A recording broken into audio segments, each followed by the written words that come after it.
Hello, NET aspirants. Today we are going to discuss one of the most important topic of biotechnology, which is gene therapy. Gene therapy क्या है? It is an attempt to deal with genetic and congenital disease. Congenital disease कौन सी होती है? ऐसी condition और traits होते हैं that present at birth. अब इसका जो मेन एम है वो क्या है? Correction of genetic defect by delivery of a normal gene into an individual or embryo to take over or compensate the function for a non functional gene. ये इसका M है. इट इज़ वेरी इंपॉर्टेंट और यहाँ से जो है NEET के exam में क्वेश्चन पूछा जा सकता है.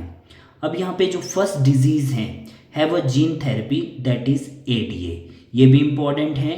एडिनोसिन डीएमाइनेज डिफिशेंसी ये फर्स्ट डिजीज थी that have a gene therapy.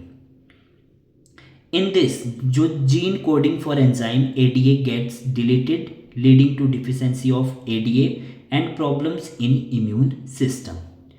जो एडीए हैं एडिनोसिन डीएमाइनेज है. It can also be treated with bone marrow transplantation. Bone marrow transplantation होता है इसमें. एंड एंजाइम रिप्लेसमेंट थेरेपी से भी जो है एडीए डिफिशेंसी को ट्रीट किया जा सकता है. Gene therapy for a deficiency. lymphocytes isolated from patient's bloods are cultured in vitro.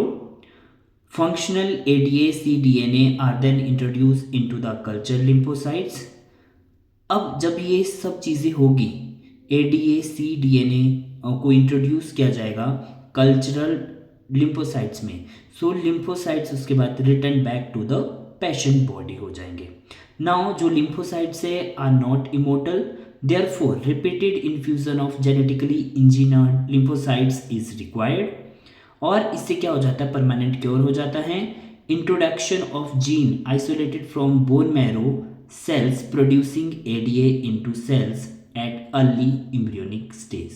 So this is all about or a quick review of gene therapy.